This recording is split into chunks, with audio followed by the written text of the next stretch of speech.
내 이름은 박순희, 올해 68이야. 이 나이가 되도록 남편 없이 혼자 살아온 세월이 벌써 20년이 넘었어. 남편이 떠난 뒤로 나는 단 한 가지 목표만 가지고 살았지. 바로 내 아들 민수를 훌륭하게 키우는 것. 그 아이 하나만 보고 악착같이 살아왔어. 민수가 어렸을 때는 정말 착했어. 학교 성적도 좋았고 효심도 깊었지.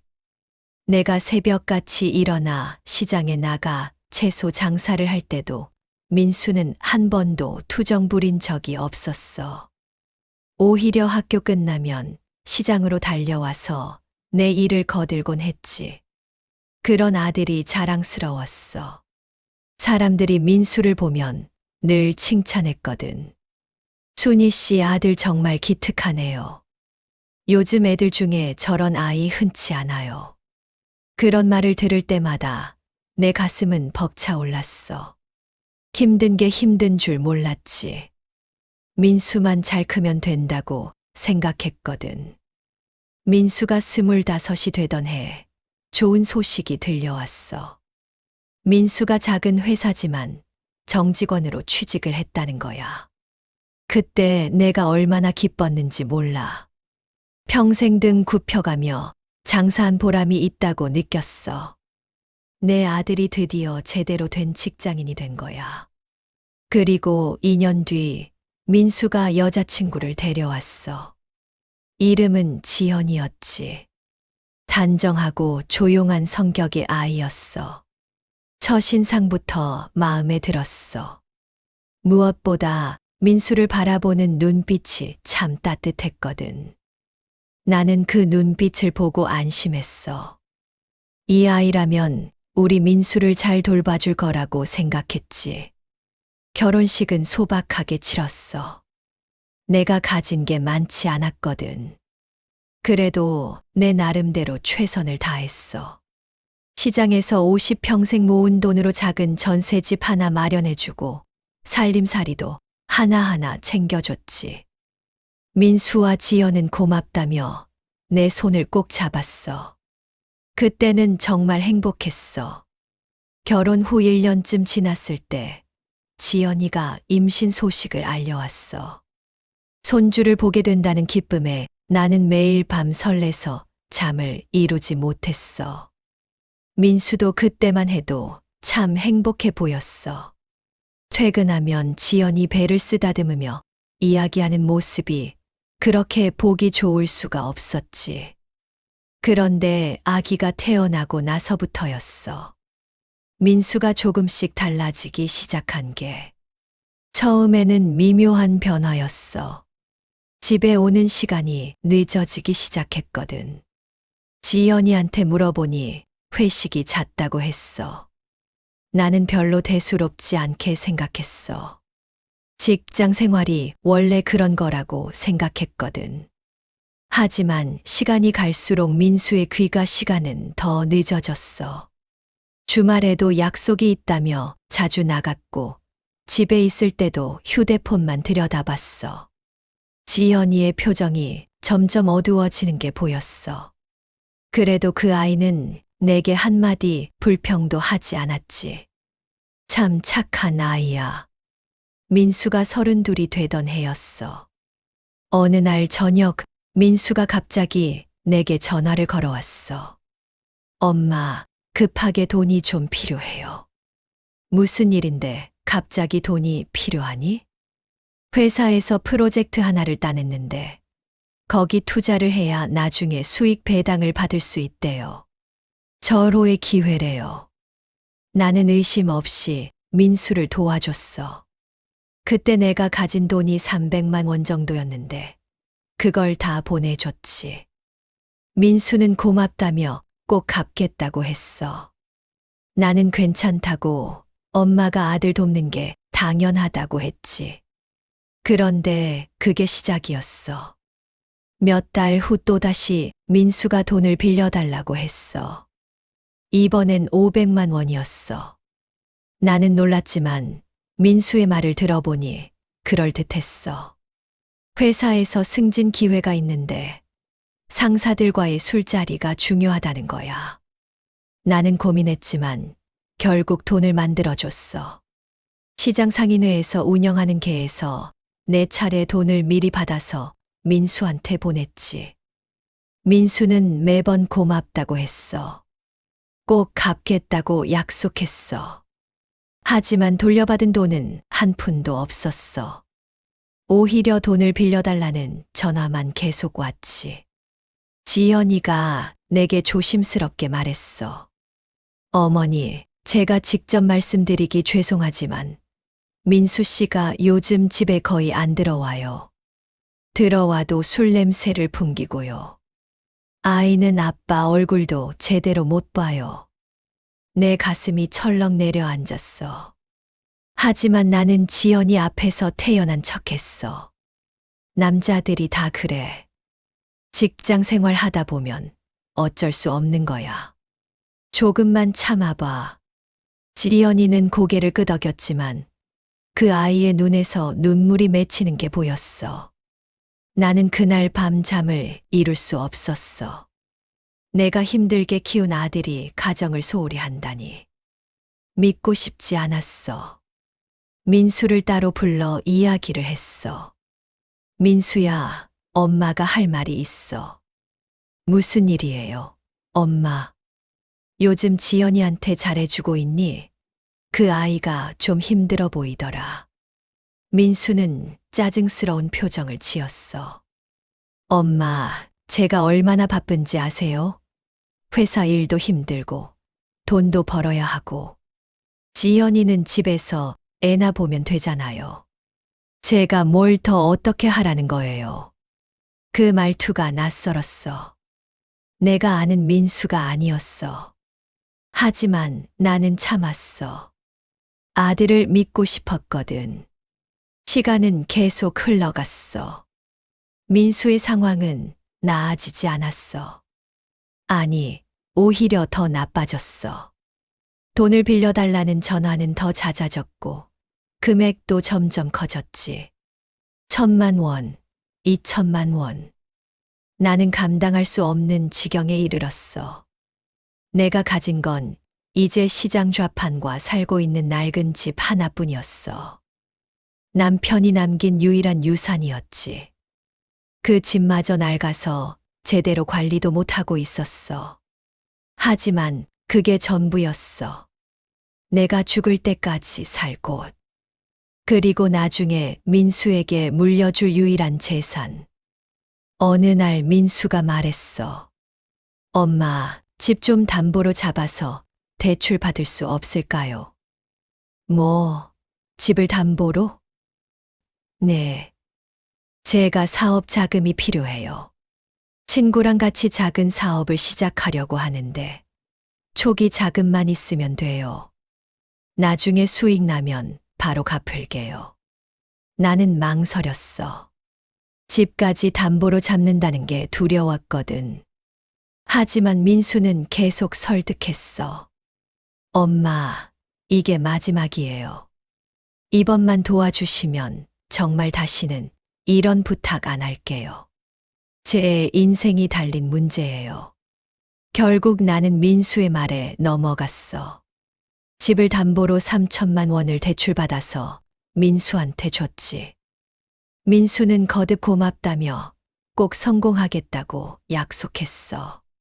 하지만 민수의 사업은 시작도 하지 못했어. 아니, 처음부터 사업 같은 건 없었던 것 같아. 민수는 돈을 받은 후 연락이 뚝 끊겼거든. 전화를 해도 받지 않았고 집에 찾아가도 없었어. 지연이도 민수가 어디 있는지 모른다고 했어. 나는 그때부터 불안하기 시작했어. 뭔가 잘못됐다는 걸 느꼈지.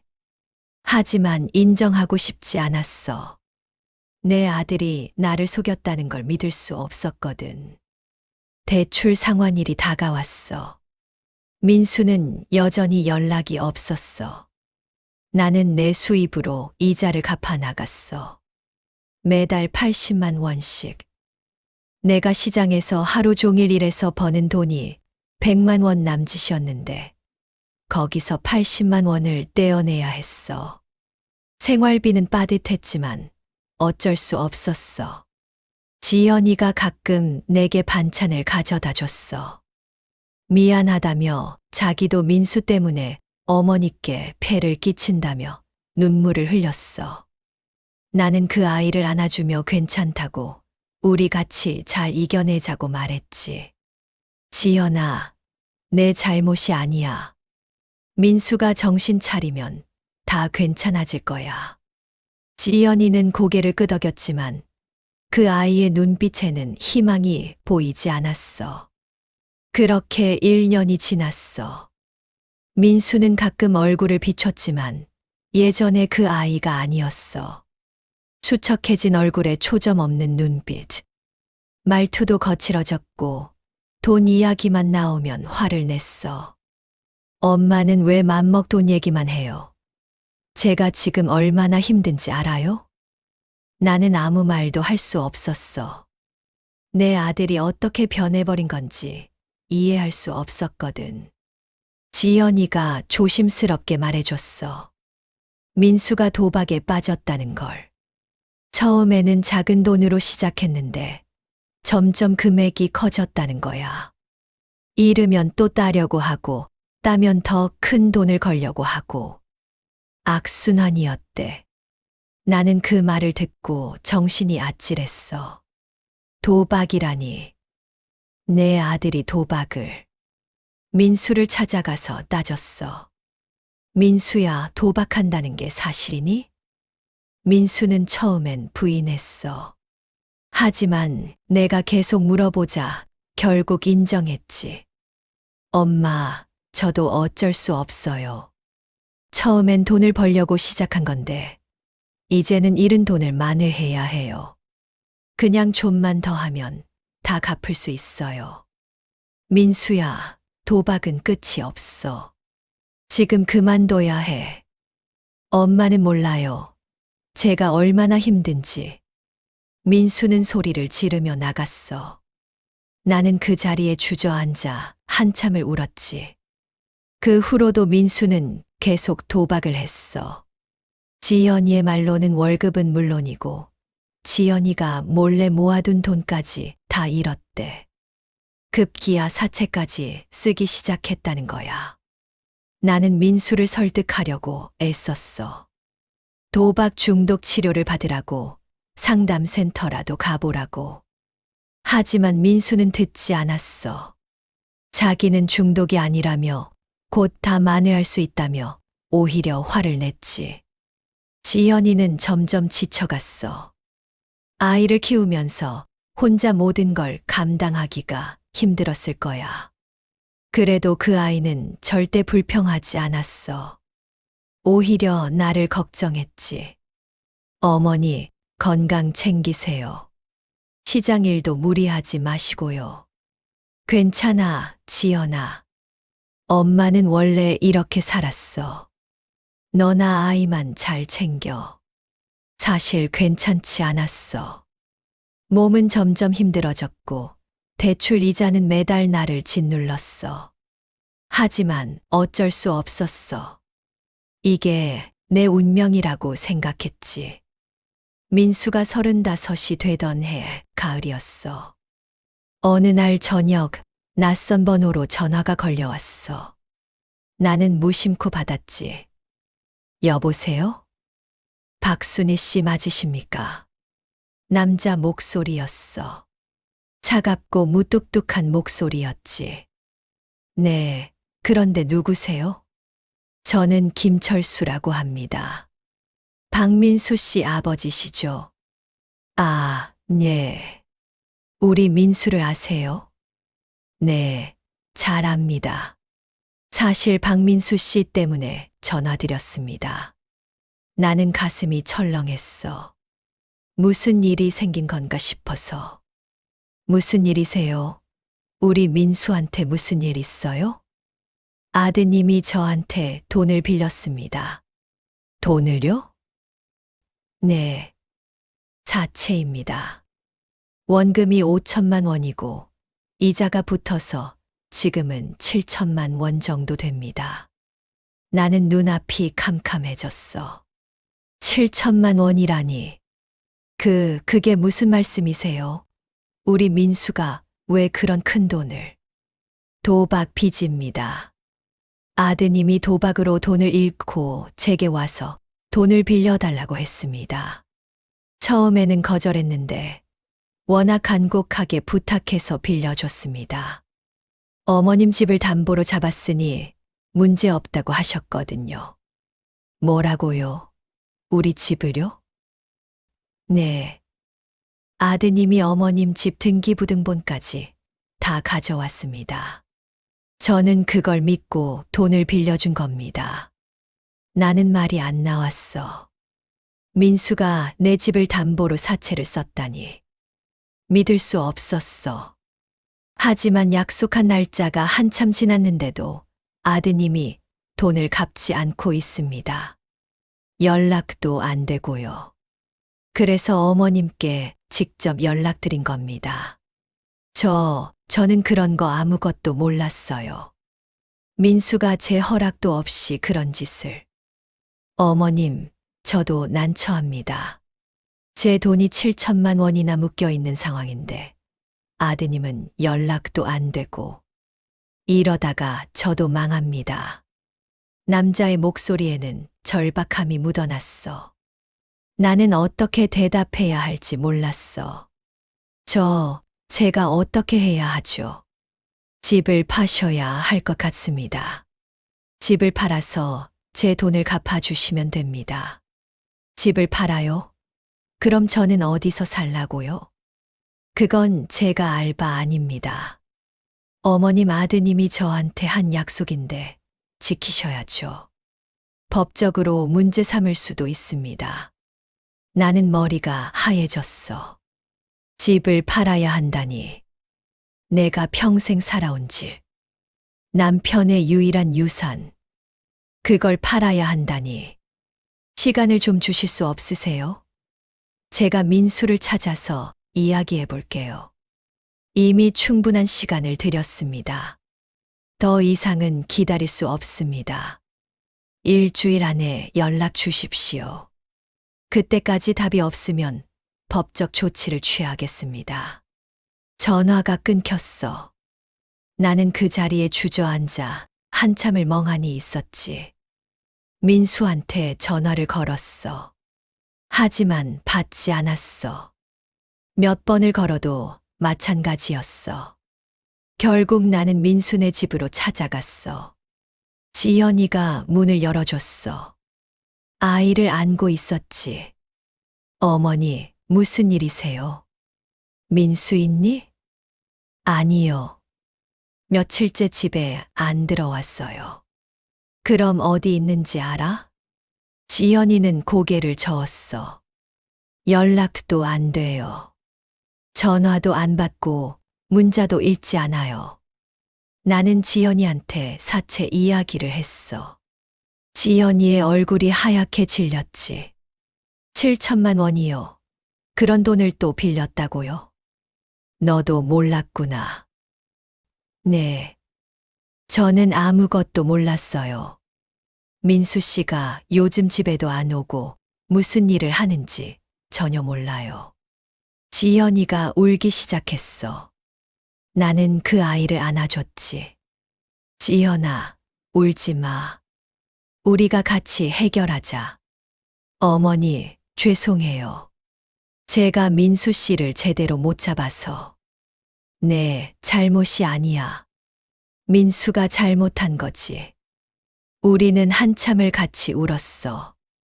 그날 밤 민수한테서 전화가 왔어. 엄마, 민수야, 너 지금 어디 있니? 그건 중요하지 않아요. 엄마, 김철수한테 전화 받았죠. 그래, 받았어. 민수야, 그게 다 무슨 일이니?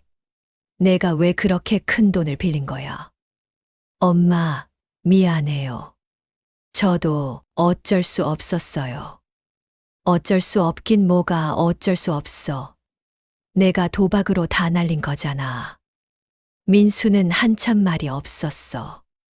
엄마, 집 좀 팔아주세요. 뭐, 집을 팔아서 김철수한테 돈을 갚아주세요. 안 그러면 저 큰일 나요. 민수야, 그 집은 내 아버지가 남긴 유일한 유산이야. 내가 죽을 때까지 살 곳이고, 나중에 너한테 물려줄 유산이야. 그걸 어떻게 팔아? 엄마, 제발요. 이번만 도와주세요. 김철수는 그냥 사채업자가 아니에요. 진짜 무서운 사람이에요. 돈 안 갚으면 저 죽을 수도 있어요. 그럼 너는 내 엄마가 거리에 나 앉아도 상관없다는 거니? 엄마는 어디든 살 수 있잖아요. 나이도 그렇게 많지 않고. 하지만 저는 이대로 있다가는 정말 죽을 수도 있어요. 나는 말문이 막혔어. 내 아들이 나한테 이런 말을 하다니. 민수야, 너 지금 제정신이니? 엄마, 제발 부탁이에요. 이번만 도와주세요. 안 돼. 난 집을 팔 수 없어. 그럼 저 죽으라는 거예요. 내가 만든 빚은 내가 책임져야지. 나는 소리를 지르며 전화를 끊었어. 그리고 한참을 울었지. 일주일이 지났어. 김철수한테서 다시 전화가 왔어. 어머님, 결정하셨습니까? 저 조금만 더 시간을 주실 수 없을까요? 제가 민수를 설득해서. 설득은 무슨 설득입니까? 시간은 이미 충분히 드렸습니다.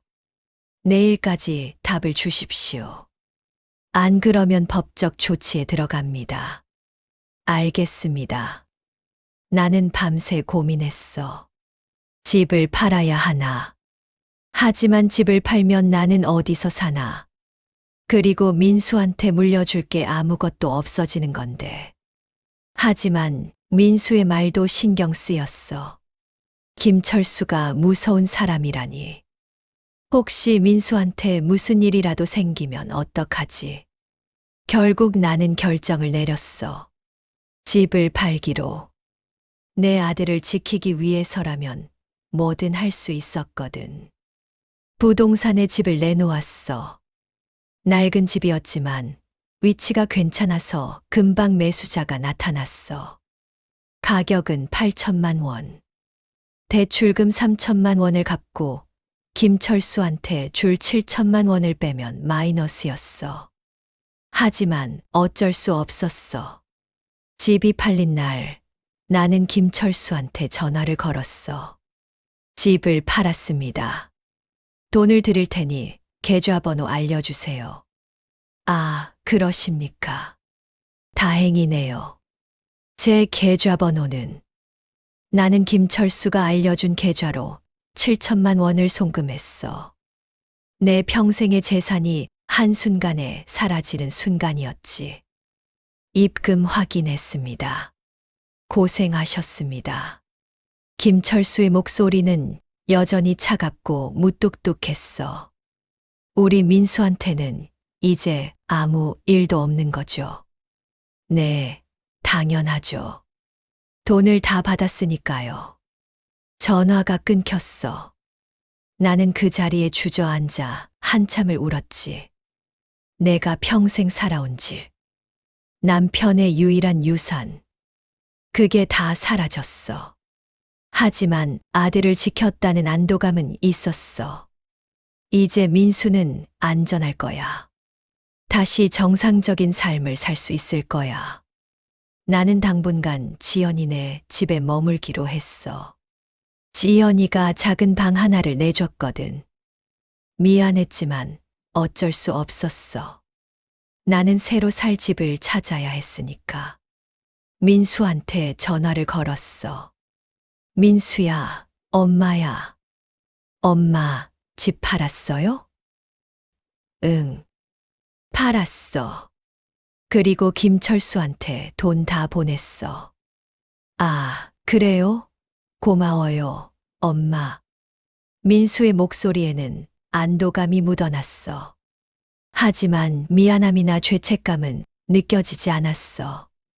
민수야, 이제 정신 차려야 해. 도박은 절대 하면 안 돼. 알았지?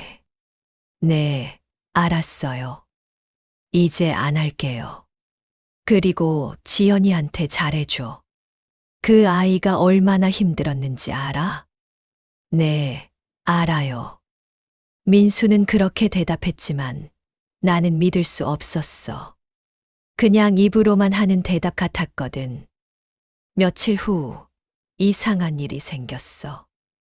민수가 갑자기 집에 돌아왔거든. 그것도 아주 태연한 얼굴로. 다녀왔습니다. 지연이가 놀란 표정으로 민수를 바라봤어. 당신 지금까지 어디 있었어요? 친구 집에 있었어. 친구 집. 연락도 안 하고? 미안. 정신이 없었어. 민수는 아무렇지도 않은 듯이 소파에 앉았어. 나는 민수의 모습을 보며 뭔가 이상하다는 느낌을 받았어. 하지만 정확히 뭐라고 말할 수는 없었지. 그날 밤 나는 잠을 이룰 수 없었어. 자꾸 불안한 생각이 들었거든. 뭔가 잘못됐다는 느낌. 하지만 그게 뭔지는 알 수 없었어. 다음 날 아침, 지연이가 나한테 조심스럽게 말했어. 어머니, 제가 이상한 걸 발견했어요. 무슨 일이야, 지연아? 민수 씨 휴대폰에서 이상한 문자를 봤어요. 문자. 지연이가 휴대폰을 내밀었어. 민수와 누군가의 문자 내용이었어. 잘 끝났어. 엄마한테서 돈 받았어. 얼마? 7천. 반반 나누자. 오케이. 내일 만나서 정산하자. 나는 그 문자를 보고 머리가 띵했어. 잘 끝났다니. 반반 나누자니. 이게 무슨 뜻이지? 지연아, 이거 누구랑 주고받은 거야? 김철수라는 사람이에요. 그 순간 모든 게 이해됐어. 김철수. 사채업자라고 했던 그 사람. 민수가 그 사람과 한패였다는 거야. 나는 몸이 떨렸어. 민수가 나를 속였다는 거잖아. 처음부터 사채 같은 건 없었어. 그냥 내 집을 뺏으려고 꾸민 사기극이었던 거야. 어머니, 괜찮으세요? 지연이가 내 손을 잡았어. 나는 대답할 수 없었어. 입이 떨어지지 않았거든. 민수를 당장 불러야 했어. 따져봐야 했어. 하지만 몸이 움직이지 않았어. 충격이 너무 컸거든. 지연이가 물을 가져다 줬어. 나는 그걸 마시며 정신을 가다듬었어. 지연아, 이거 확실한 거니? 혹시 오해는 아니고? 어머니, 문자가 명확해요. 그리고 제가 민수 씨 통화 내역도 확인해 봤는데, 김철수라는 사람과 통화를 엄청 많이 했더라고요. 어머니한테 전화 오기 전부터요. 나는 모든 게 무너지는 느낌이었어. 내가 평생 믿고 의지했던 아들이 나를 속였다는 게. 그것도 내 집을 빼앗으려고. 민수를 불렀어. 민수는 별일 아니라는 듯이 들어왔지. 왜 그러세요, 엄마? 민수야, 내가 김철수랑 짜고 나를 속인 거니? 민수의 얼굴이 순간 굳었어. 하지만 곧 태연한 표정을 지었지. 무슨 말씀이세요? 이 문자 뭐야?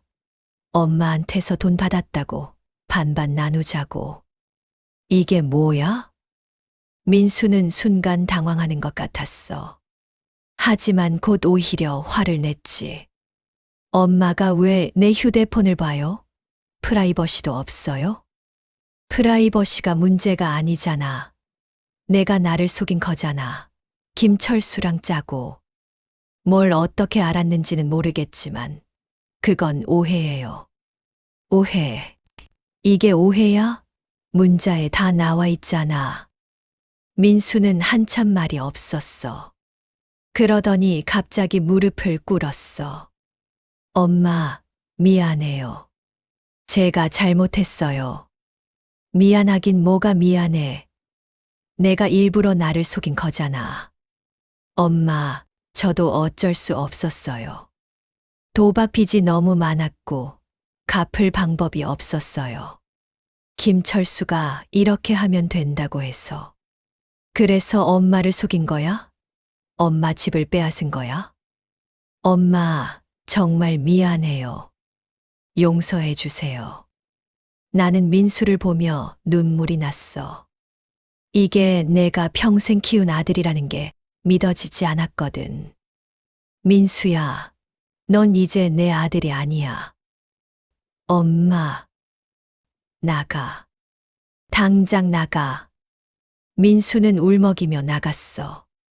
나는 그 자리에 주저앉아 한참을 울었지.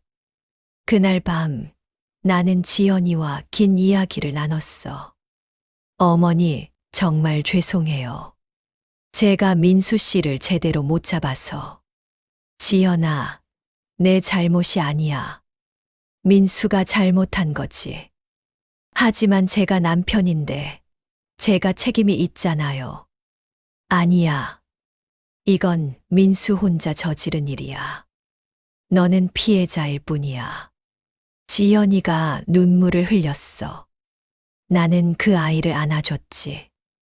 지연아, 나한테 솔직하게 말해줘. 민수가 너한테는 어땠어? 지연이는 한참 망설이다가 입을 열었어. 처음에는 좋았어요. 결혼하고 1년 정도까지는. 민수 씨가 저한테 잘해줬고, 우리 둘 다 행복했어요.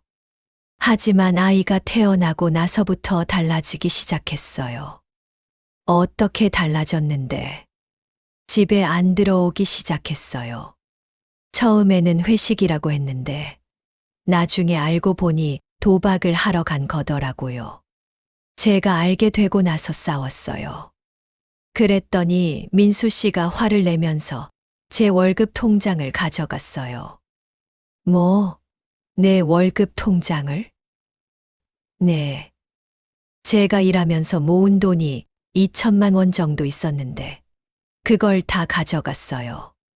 도박으로 다 날렸고요. 나는 할 말을 잃었어. 민수가 지연이한테도 그런 짓을 했다니. 그래도 참았어요. 남편이니까. 그리고 아이 아빠니까. 언젠가는 정신 차릴 거라고 믿었어요. 지연아, 너 고생 많았구나. 괜찮아요, 어머니. 저는 견딜 수 있어요. 하지만 어머니께서 이렇게 피해를 보시니까 정말 죄송하고 마음이 아파요. 이게 다 민수 잘못이야. 우리가 미안해할 일이 아니야. 우리는 한참을 같이 울었어. 다음 날 나는 결심을 굳혔어. 민수한테 당하고만 있을 수는 없다고. 뭔가 조치를 취해야 한다고. 변호사 사무실을 찾아갔어. 무료 법률 상담을 해준다는 곳이었지. 변호사님, 제가 아들한테 사기를 당했어요. 나는 변호사한테 모든 상황을 설명했어. 민수가 김철수와 짜고 나를 속였다는 것. 집을 팔아서 돈을 주었는데 그게 다 사기였다는 것. 변호사는 심각한 표정으로 내 이야기를 들었어. 어머님, 이건 명백한 사기 행각입니다. 형사 고소를 하실 수 있어요. 형사 고소요? 네. 아드님과 김철수 씨를 사기죄로 고소하실 수 있습니다. 그리고 민사소송을 통해 돈을 돌려받을 수도 있고요. 하지만 그게 제 아들인데요. 제가 어떻게 아들을 고소해요? 어머님, 아드님이 어머님한테 한 행위는 명백한 범죄입니다. 현육이라고 해서 범죄가 용서되는 건 아니에요. 나는 고민에 빠졌어. 아들을 고소한다는 게 쉬운 일이 아니었거든. 변호사님, 제가 좀 더 생각해 볼게요. 네, 충분히 생각하세요. 하지만 너무 오래 걸리면 증거가 없어질 수도 있으니 빨리 결정하시는 게 좋습니다. 나는 변호사 사무실을 나와 한참을 걸었어. 내가 정말 민수를 고소해야 하나. 하지만 민수가 한 짓을 생각하면 화가 났어. 그리고 무엇보다 이대로 두면 민수는 또 누군가를 속일 거야. 집으로 돌아왔을 때 지연이가 심각한 표정으로 나를 기다리고 있었어. 어머니, 큰일 났어요. 무슨 일이야? 민수 씨가 또 돈을 빌렸대요. 뭐? 또? 네. 이번엔 저희 집을 담보로 잡았대요. 나는 정신이 아찔했어. 민수가 또 그런 짓을 했다니. 어떻게 알았어? 대부업체에서 전화가 왔어요. 2천만 원을 빌렸는데 갚지 않으면 집을 넘기겠다고요. 그럼 너희 집도 위험하다는 거잖아. 네. 그런데 어머니, 더 심각한 건요. 더 심각한 게 뭔데? 민수 씨가 아이 이름으로도 대출을 받았더라고요. 뭐라고? 아이 이름으로? 네. 아이 주민등록번호로 불법 대출을 받았어요. 얼마인지는 아직 모르겠는데 분명히 있을 거예요. 나는 분노가 치밀어 올랐어. 민수가 자기 아이한테까지 그런 짓을 하다니. 지연아, 우리 민수를 고소하자. 네. 변호사한테 상담받고 왔어. 민수를 사기죄로 고소할 수 있대. 그리고 돈도 돌려받을 수 있고. 지연이는 한참 고민하는 표情이었어. 어머니, 하지만 그게 아이 아빠인데요. 지금 민수가 아이한테도 피해를 주고 있잖아. 이대로 두면 안 돼. 지연이는 결국 고개를 끄덕였어. 알겠어요, 어머니. 제가 어머니를 따를게요. 우리는 다시 변호사 사무실을 찾아갔어. 그리고 민수를 정식으로 고소하기로 했지. 고소장을 작성하는 동안 나는 계속 눈물이 났어. 내가 평생 키운 아들을 내 손으로 고소한다는 게 믿어지지 않았거든. 고소장을 제출한 날 민수한테서 전화가 왔어. 엄마, 나 고소했어요? 응, 했어. 어떻게 엄마가 나를 고소해요? 내가 먼저 나를 속였잖아. 내가 먼저 나한테 사기를 쳤잖아. 엄마, 제발 고소 취하해 주세요. 제가 진짜 잘못했어요. 이제 와서 잘못했다고 해서 뭐가 달라지니? 넌 나한테 용서받을 자격이 없어. 엄마, 제발요. 저 감옥 가면 안 돼요. 그건 법원에서 판단할 일이야. 나는 이제 널 용서할 수 없어. 전화를 끊었어. 민수의 울음소리가 들렸지만 나는 더 이상 흔들리지 않았어. 경찰 조사가 시작됐어. 나와 지연이는 경찰서에 가서 진술을 했어. 민수가 어떻게 우리를 속였는지, 김철수와 어떻게 공모했는지 모두 설명했지. 경찰이 민수와 김철수를 소환했어. 김철수는 처음에 발뺌을 했대. 자기는 그냥 돈을 빌려준 사채업자일 뿐이라고. 하지만 민수와 주고받은 문자와 통화 내역이 증거로 제출되자 결국 인정했어. 민수도 결국 모든 걸 인정했어. 자기가 김철수와 짜고 나를 속였다고. 돈이 필요해서 그랬다고. 재판이 시작됐어. 법정에서 민수를 마주하는 게 너무 고통스러웠어. 저기 피고인석에 앉아 있는 사람이 내가 낳은 아들이라는 게 믿어지지 않았거든.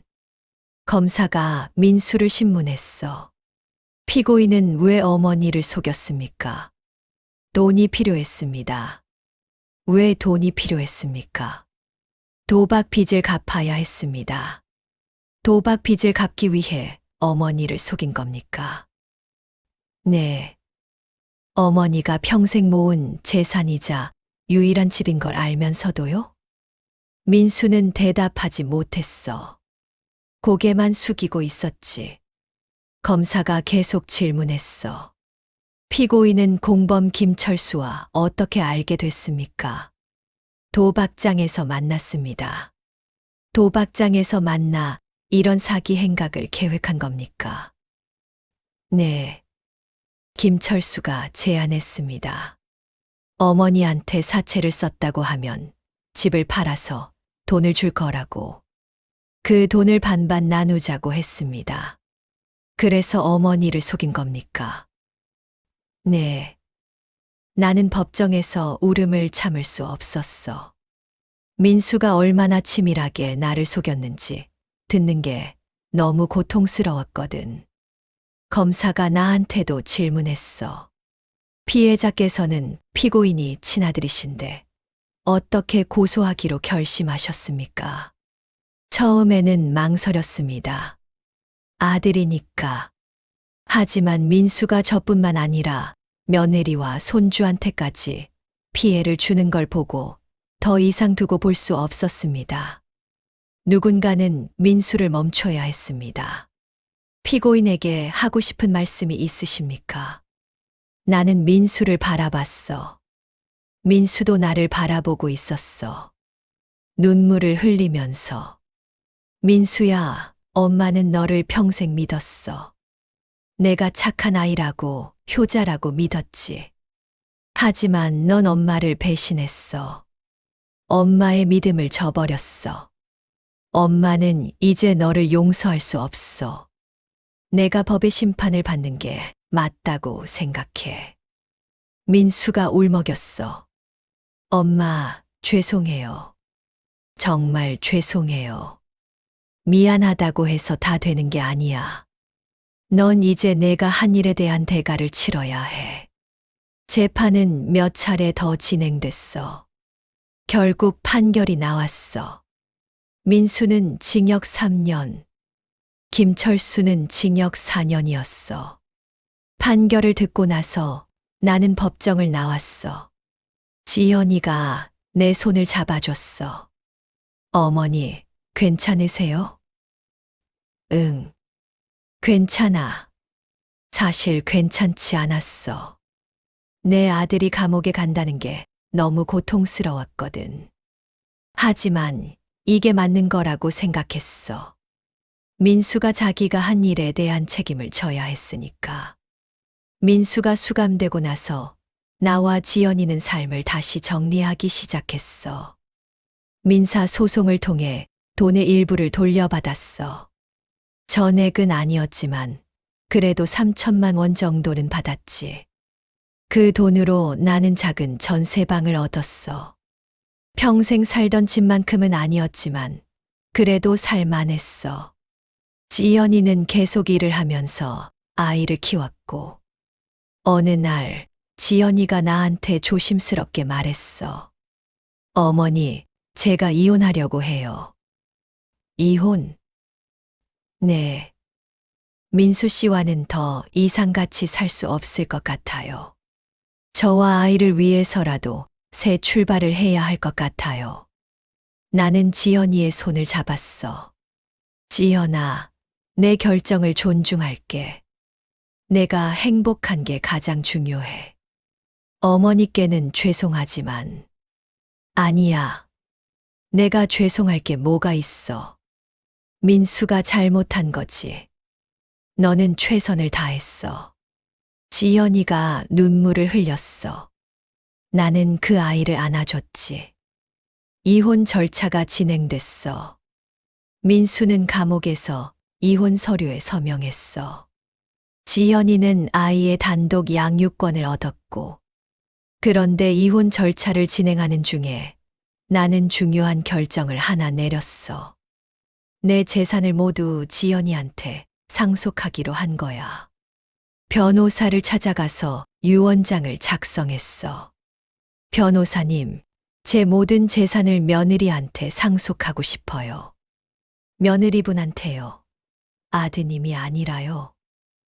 네. 민수한테는 물려줄 게 없어요. 대신 지연이한테 주고 싶어요. 알겠습니다. 유언장을 작성해 드리겠습니다. 유언장을 작성하면서 나는 이게 맞는 결정이라고 확신했어. 민수는 이미 충분히 내게서 빼앗아 갔어. 더 이상 줄 게 없지. 하지만 지연이는 달라. 그 아이는 아무 잘못도 없어. 오히려 피해자야. 그리고 무엇보다 내 손주를 키우고 있잖아. 유언장을 작성한 후 나는 지연이를 불렀어. 지연아, 엄마가 할 말이 있어. 네, 어머니. 무슨 말씀이세요? 엄마가 유언장을 작성했어. 유언장요? 응. 엄마의 모든 재산을 너한테 상속하기로 했어. 지연이가 놀란 표정을 지었어. 어머니, 그게 무슨 말씀이세요? 민수 씨가 있는데요. 민수는 이미 충분히 받았어. 아니, 빼앗아 갔지. 더 이상 줄 게 없어. 대신 너한테 주고 싶어. 하지만 어머니, 지연아, 넌 아무 잘못도 없어. 오히려 민수 때문에 고생만 했지. 그리고 우리 손주를 키우고 있잖아. 엄마의 유일한 손주. 그 아이를 잘 키워줘. 그게 엄마의 마지막 부탁이야. 지연이가 울기 시작했어. 어머니, 고맙습니다. 정말 고맙습니다. 고마워할 거 없어. 당연한 일을 하는 거야. 우리는 한참을 같이 울었어. 유언장을 작성한 사실은 민수한테 알리지 않았어. 알릴 필요가 없었거든. 민수는 지금 자기가 저지른 죄의 대가를 치르고 있어. 그게 전부야. 민수가 수감된 지 1년이 지났어. 그동안 나는 한 번도 면회를 가지 않았어. 갈 수 없었어. 민수의 얼굴을 보면 또 마음이 약해질 것 같았거든. 지연이는 가끔 면회를 갔다고 했어. 아이 때문에라도 아빠의 얼굴을 보여줘야 한다면서. 하지만 이혼 절차는 계속 진행 중이었어. 어느 날 지연이가 내게 말했어. 어머니, 민수 씨가 어머니 보고 싶다고 하더라고요. 그래. 네. 면회 와달라고 했어요. 나는 고개를 저었어. 안 가. 볼 얼굴이 없어. 어머니, 그래도 아드님인데요. 아들이라고 다 용서되는 건 아니야. 민수는 나한테 용서받을 자격이 없어. 지연이는 더 이상 말하지 않았어. 하지만 며칠 후 민수한테서 편지가 왔어. 교도소에서 보낸 편지였지. 편지를 펼쳐보니 민수의 글씨가 보였어. 예전처럼 또박또박 쓴 글씨였어. 엄마, 저 민수예요. 이렇게 편지로라도 인사드립니다. 엄마, 정말 죄송해요. 제가 엄마한테 용서받을 수 없는 짓을 한 거 알아요. 하지만 그래도 한 번만 용서해 주세요. 제가 나가면 정말 열심히 살게요. 도박도 절대 안 할게요. 엄마한테 효도할게요. 제발 한 번만 용서해 주세요. 편지를 읽으면서 눈물이 났어. 하지만 나는 편지를 찢어버렸어. 이제 와서 용서를 빈다고 해서 뭐가 달라지겠어. 그 후로도 민수한테서 편지가 계속 왔어. 하지만 나는 한 번도 읽지 않았어. 그냥 버렸지. 시간이 흘러 민수가 출소하는 날이 다가왔어. 3년형을 받았지만 모범수로 인정받아서 2년 반 만에 나온다고 했어. 지연이가 내게 물었어. 어머니, 민수 씨 출소하는 날 갈 거예요. 아니, 안 가. 그래도, 지연아, 난 민수를 더 이상 내 아들로 생각하지 않아. 그러니까 나가는 것도 내 상관이 아니야. 지연이는 고개를 끄덕였어. 출소하는 날, 나는 집에서 가만히 있었어. 민수가 어떻게 나왔는지, 어디로 갔는지 알지 못했어. 알고 싶지도 않았고. 하지만 그날 밤, 민수가 내 집 앞에 나타났어. 문을 두드리는 소리가 들렸지. 엄마, 저 민수예요. 문 좀 열어주세요. 나는 문을 열지 않았어. 그냥 가만히 있었지. 엄마, 제발요. 한 번만 봐주세요. 제가 정말 잘못했어요. 민수의 목소리가 점점 간절해졌어. 하지만 나는 마음을 굳게 먹었어. 민수야, 돌아가. 넌 이제 내 아들이 아니야. 엄마, 더 이상 여기 오지 마. 내 눈에 띄지도 마. 민수는 한참을 문 앞에서 울부짖었어. 하지만 나는 끝내 문을 열지 않았어. 결국 민수는 돌아갔어. 어디로 갔는지 몰라. 알고 싶지도 않았어. 며칠 후 지연이가 내게 말했어. 어머니, 민수 씨가 저한테 왔었어요. 그래? 뭐래? 다시 기회를 달라고 했어요. 자기가 정말 변했다고, 이혼하지 말자고. 너 뭐라고 했어? 거절했어요. 저는 이미 결심했어요. 민수 씨와는 더 이상 함께할 수 없다고. 나는 지연이의 손을 잡았어. 잘했어. 넌 새로운 삶을 살 자격이 있어. 지연이가 미소를 지었어. 힘든 미소였지만 그래도 희망이 보이는 미소였어. 이혼이 최종적으로 확정됐어. 지연이는 이제 완전히 자유로워졌어. 민수와의 모든 관계가 끊어진 거야. 민수는 그 후로도 가끔 나타났어. 집 앞에서 기다리거나 전화를 걸거나. 하지만 나는 절대 응하지 않았어. 민수는 이미 내 삶에서 사라진 사람이야. 어느 날 민수가 마지막으로 나타났어. 이번에는 무릎을 꿇고 빌었지. 엄마, 제발요. 저 정말 잘못했어요. 한 번만 용서해 주세요. 민수야, 넌 나한테서 이미 모든 걸 빼앗아갔어. 더 이상 줄 게 없어. 그리고 용서도 없어. 엄마, 그래도 저 엄마 아들이잖아요. 아니야. 넌 이제 내 아들이 아니야. 내 아들은 진작에 죽었어. 도박장에서. 민수는 울먹였어. 하지만 나는 돌아섰어. 다시는 나타나지 마. 이게 마지막 경고야. 그게 내가 민수한테 한 마지막 말이었어. 그 후로 민수는 다시 나타나지 않았어. 세월이 흘렀어. 나는 작은 전세방에서 조용히 살았어. 시장 일은 그만뒀어. 나이가 들어서 더 이상 감당할 수 없었거든. 대신 공공근로 일을 하면서 생활비를 벌었지. 지연이는 열심히 일하면서 아이를 키웠어. 그 아이는 정말 훌륭했어. 공부도 잘하고 착하고. 민수를 닮지 않아서 다행이었어. 나는 자주 지연이네 집에 가서 손주를 봤어. 손주와 시간을 보내는 게 내 유일한 낙이었어. 할머니, 이거 봐요.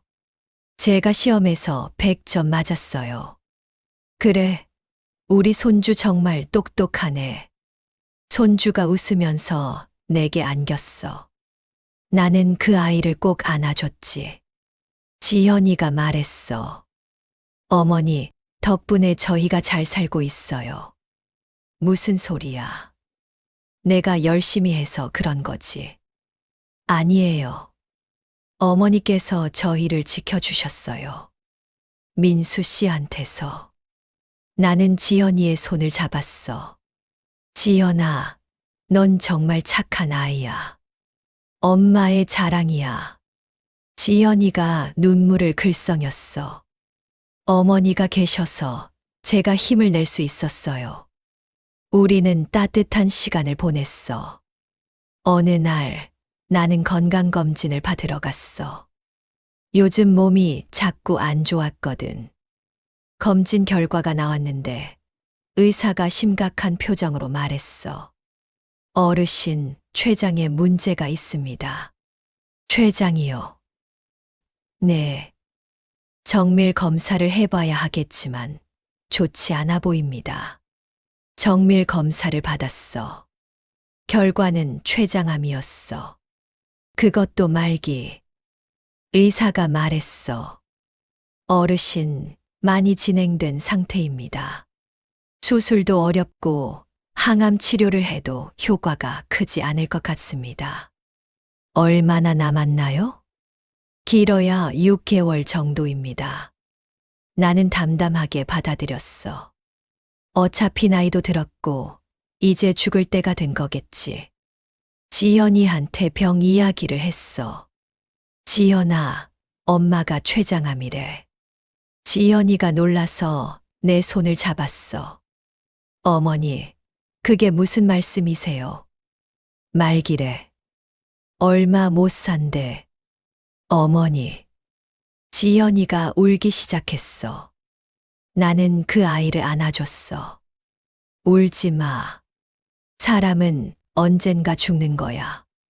엄마도 이제 갈 때가 된 거지. 하지만 어머니, 저는 어떡해요? 너는 잘 살 거야. 우리 손주도 잘 키우고. 엄마는 걱정 안 해. 어머니. 우리는 한참을 같이 울었어. 병이 점점 악화됐어. 통증이 심해져서 병원에 입원했지. 지연이는 매일 병원에 와서 나를 돌봐줬어. 어머니, 뭐 드시고 싶은 거 없으세요? 아니야. 괜찮아. 사실 아무것도 먹고 싶지 않았어.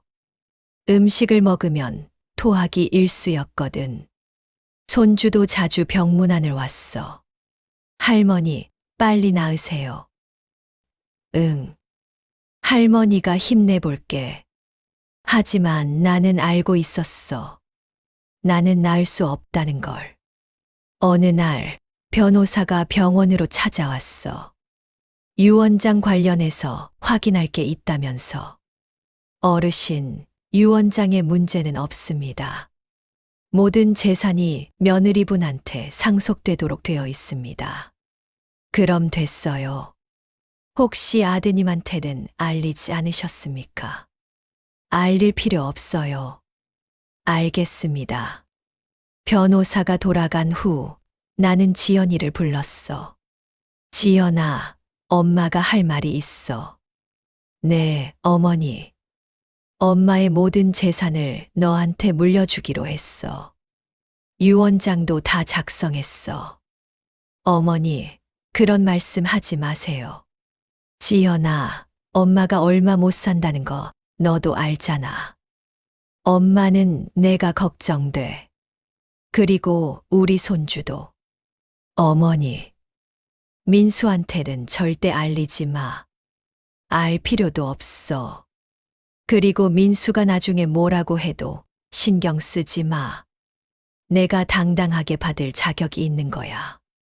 지연이가 고개를 끄덕였어. 알겠습니다, 어머니. 어머니, 뜻대로 하겠습니다. 고마워, 지연아. 정말 고마워. 내 상태는 점점 악화됐어.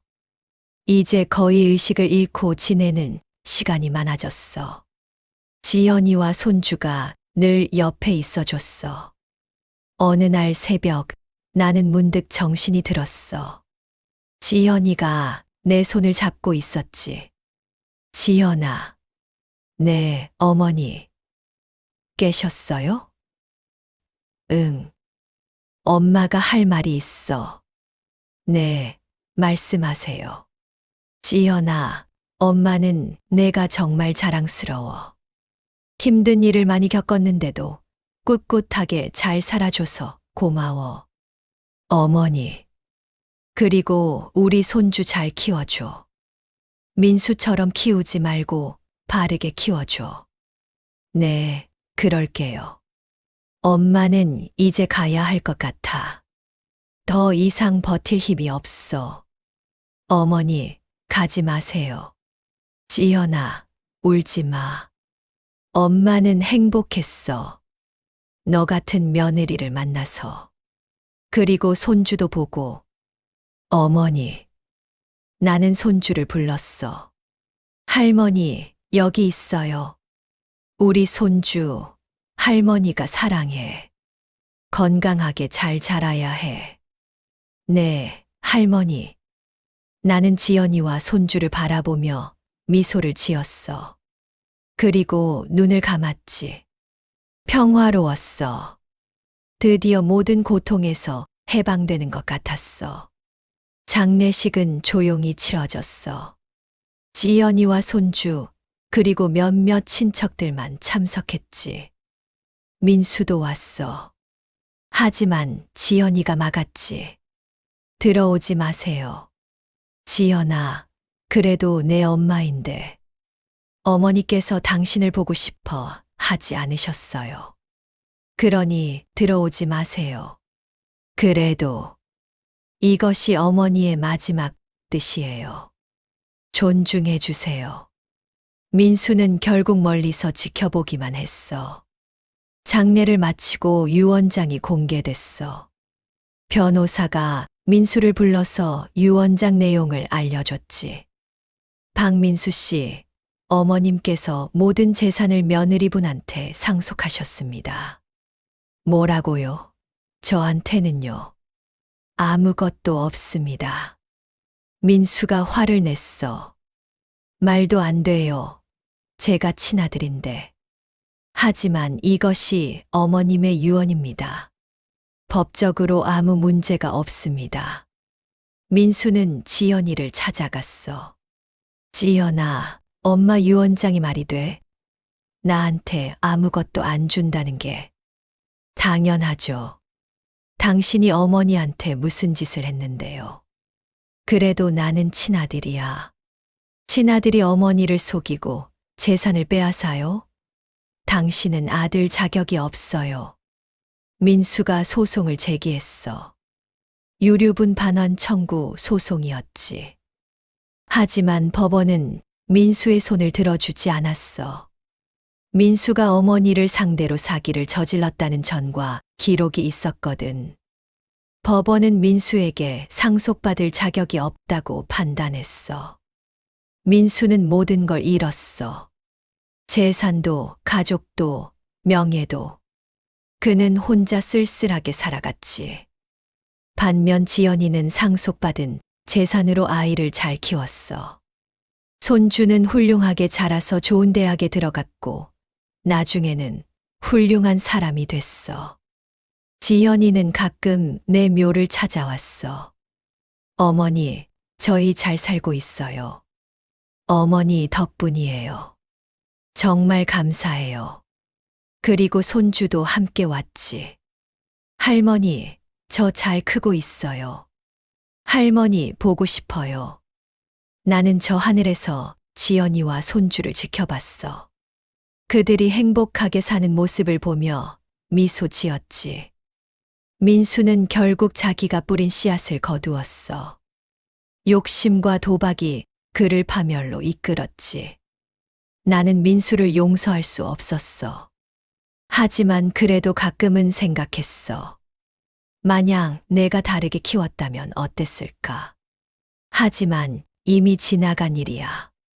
되돌릴 수 없지.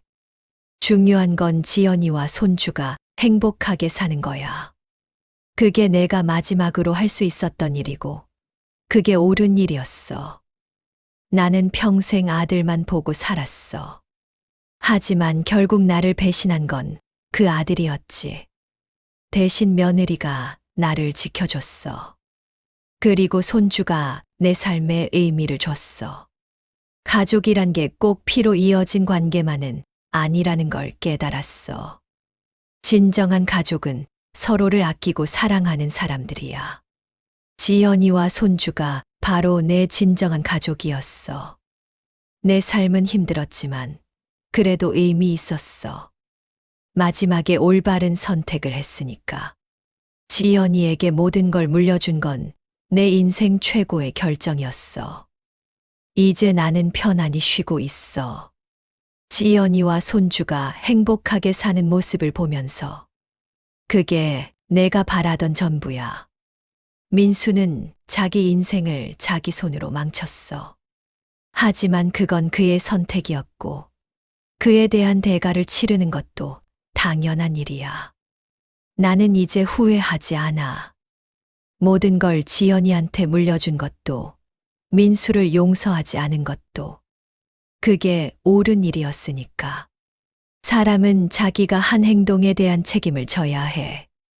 민수는 그 책임을 지고 있고 나는 내 책임을 다했어. 그걸로 충분해. 이제 나는 평화롭게 쉴 거야. 지연이와 손주가 행복하다는 걸 알면서. 그게 내가 원하는 전부니까.